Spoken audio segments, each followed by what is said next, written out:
सुशांत सिंह राजपूत एक बहुत ही उम्दा एक्टर होने के साथ साथ एक बहुत ही अच्छे इंसान भी थे। उनकी अच्छाइयों के बारे में जितनी बात करें उतनी कम है। तो आज इस वीडियो में हम आपको उनकी ज़िंदगी की कुछ यादगार चीज़ें बताने वाले हैं और उनके बारे में कुछ ऐसी चीज़ें बताने वाले हैं जो आपको शायद ना पता हो। तो वीडियो शुरू करने से पहले हमारे चैनल को सब्सक्राइब करना ना भूलें ताकि हम आपके लिए ऐसे ही वीडियोस बनाते रहें, और साथ ही साथ बेल आइकन भी ज़रूर दबा देना ताकि आपको पता चलता रहे हम कब कब वीडियोस डाल रहे हैं और आप सबसे पहले आके उन्हें देख पाएँ। तो चलिए शुरू करते हैं। सुशांत पटना से बिलोंग करते थे और उनका बर्थ 21 जैन 1986 को पूर्णिया डिस्ट्रिक्ट में हुआ था। वो अपनी फैमिली में सबसे छोटे थे और उनकी 4 बड़ी बहनें हैं। सुशांत बचपन से ही स्टडीज़ में बहुत अच्छे थे और उन्हें फिज़िक्स सब्जेक्ट सबसे ज़्यादा पसंद था। उनकी बहनें भी पढ़ाई को लेके काफ़ी सीरियस थी, जिसकी वजह से उन्हें घर पे ही पढ़ाई में असिस्टेंस भी मिल जाया करती थी। सुशांत जब 16 साल के थे तब उनकी लाइफ में एक बहुत डिफ़िकल्ट फेस आया, क्योंकि उस वक्त उनकी मदर का देहांत हो गया। सुशांत ने कहा था कि उनकी मदर का ऐसे अचानक से चले जाना उनकी पूरी फैमिली के लिए बहुत ही शॉकिंग था, क्योंकि वो बिल्कुल ठीक थी और किसी को भी आइडिया नहीं था कि ऐसा कुछ होने वाला है। सुशांत ने कहा कि उन्होंने इस फेस में बहुत कुछ सीखा और उन्होंने रियलाइज़ किया कि कैसे सब कुछ एकदम से बदल जाता है। इसके बाद सुशांत एक फ़िलॉसफी के साथ जीने लगे कि जो भी करना है वो उसी वक्त कर लेना चाहिए।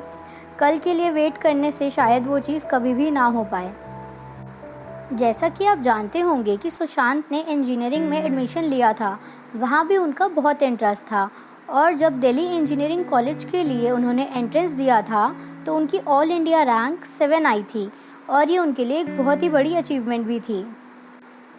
सुशांत ने कॉलेज के साथ साथ शामक दावर का डांस ग्रुप भी ज्वाइन किया था, क्योंकि उनका डांस में भी बहुत इंटरेस्ट था, और ये ज्वाइन करने के थोड़े समय में ही वो लीड डांसर्स में से एक बन गए थे।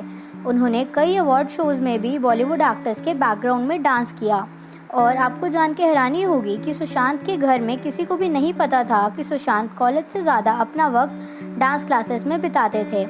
ये बात उनके फादर को तब पता चली जब सुशांत को कॉमनवेल्थ गेम्स में परफॉर्म करने के लिए ऑस्ट्रेलिया जाना था, पर उनके पास पासपोर्ट नहीं था। पासपोर्ट बनवाने के लिए सुशांत ने अपने फादर को सब कुछ बता दिया, और सुशांत का पैशन देखते हुए उन्होंने सुशांत को सपोर्ट भी किया।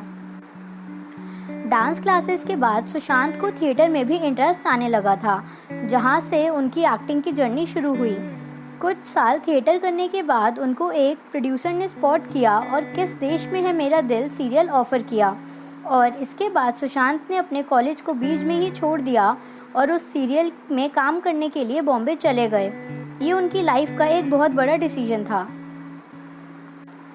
जब वो मुंबई गए तो उनके शो की शूटिंग डिले हो गई थी और कुछ महीने तक वो जॉबलेस रहे।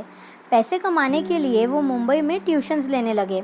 सुशांत उन दिनों में मुंबई के एक रूम फ्लैट में 6 और लोगों के साथ रहते थे, लेकिन उन्होंने कभी भी कंप्लेन नहीं की और कहा कि ये उनके लिए एक बहुत अच्छा एक्सपीरियंस था और वहाँ रहकर उनको लाइफ के बारे में बहुत कुछ चीज़ें सीखने को मिली।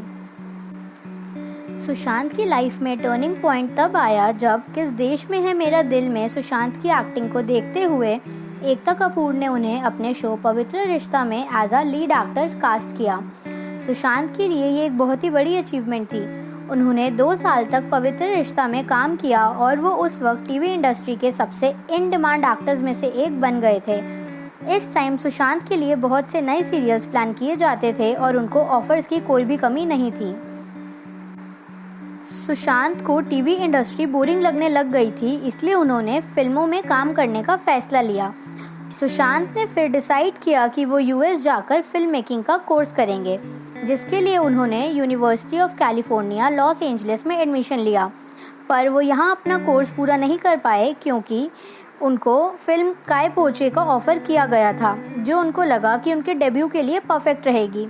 सुशांत का कोर्स होने में अभी 3-4 महीने पड़े थे, पर काय पोचे के लिए उन्होंने इसे बीच में ही छोड़ दिया। बॉलीवुड में हर एक्टर राजकुमार हिरानी के साथ काम करना चाहता है, और सुशांत को ये मौका उनकी तीसरी फिल्म में ही मिल गया था। फिल्म पीके में उन्होंने सरफराज का किरदार निभाया था, और इस रोल के लिए सुशांत ने कोई भी एक्टिंग फीस चार्ज नहीं की थी, क्योंकि उनको सिर्फ राजकुमार हिरानी के साथ काम करना था। सुशांत के करियर की सबसे अच्छी फिल्म रही थी MS Dhoni the untold story, और उन्होंने बताया कि इस किरदार के लिए उनके लिए सबसे मुश्किल था धोनी के माइंडसेट को समझना। सुशांत ने कहा कि मैं ट्रेनिंग करके उनकी तरह क्रिकेट खेल सकता हूं और लुक्स चेंज करके उनकी तरह दिख सकता हूं, पर MS धोनी की तरह सोचना मेरे लिए सबसे मुश्किल था।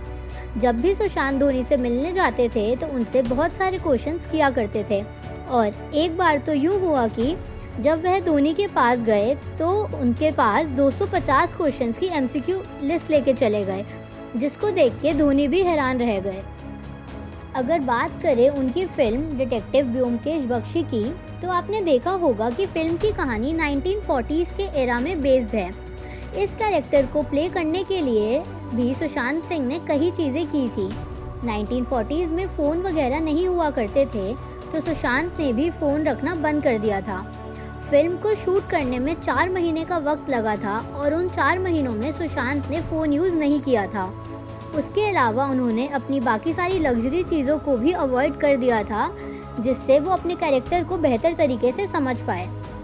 सुशांत को लगता था कि उन्होंने अपने करियर में कोई भी ऐसा कैरेक्टर प्ले नहीं किया है जो वो अपने फादर को दिखा सके। दरअसल उनके फादर सोचते थे कि फिल्म्स में हीरो वही होता है जो मार-धाड़ करके विलेन को हराता है, पर सुशांत की कोई भी फिल्म इस तरह की नहीं थी। इसलिए जब उनकी फिल्म राब्ता रिलीज़ हुई थी तो उन्होंने स्पेशली अपने फादर को दिखाई थी, क्योंकि उसमें उनके कई एक्शन सीन्स थे। ये उनके फादर को भी पसंद आई थी, और उन्होंने सुशांत को इसी तरह की फिल्में करने के लिए कहा था। फिल्म केदारनाथ में सुशांत ने एक ऐसा कैरेक्टर प्ले किया जिसका काम लोगों को अपनी पीठ पे बिठा के केदारनाथ के दर्शन कराना होता है। आप सोच सकते हैं कि ऐसे किसी को पीठ पे बिठा के चलना कितना मुश्किल काम है, पर सुशांत ने तब भी ये सभी सीन्स खुद किए थे। फिल्म के डायरेक्टर ने बताया कि ऐसे सीन्स के रीटेक में अक्सर एक्टर्स बुरा मान जाते हैं और अपना बॉडी डबल यूज़ करवाते हैं, लेकिन सुशांत ने ऐसा नहीं किया और रीटेक्स को भी पूरा सपोर्ट किया। फिल्म छिछोरे की कहानी आप सबको पसंद आई होगी, और ये भी पता होगा कि इसको फिल्म दंगल के डायरेक्टर ने बनाया था। सुशांत का इस फिल्म को साइन करने का रीज़न काफ़ी इंटरेस्टिंग था। उनको जब पता चला था कि फिल्म का ज़्यादातर हिस्सा कॉलेज में ही शूट किया जाएगा, इस बात को देखते हुए उन्होंने फिल्म को साइन कर दिया था, क्योंकि सुशांत हमेशा से ही कोई ऐसी कॉलेज बेस्ड फिल्म करना चाहते थे। सुशांत ने केरला फ्लड्स में 1 करोड़ रुपए डोनेट किए थे, जिसके पीछे एक बहुत ही इंस्पायरिंग कहानी है। सुशांत ने जब केरला फ्लड से रिलेटेड एक पोस्ट डाला था तो उनके एक फ़ैन ने कमेंट किया था कि मेरे पास पैसे नहीं हैं, तो मैं फूड आइटम्स डोनेट करना चाहता हूं, तो आप मुझे बताइए मैं ये कैसे कर सकता हूं। सुशांत ने जब ये पढ़ा तो उन्हें रियलाइज़ हुआ कि कैसे एक इंसान बिना पैसे होते हुए भी डोनेट करना चाहता है।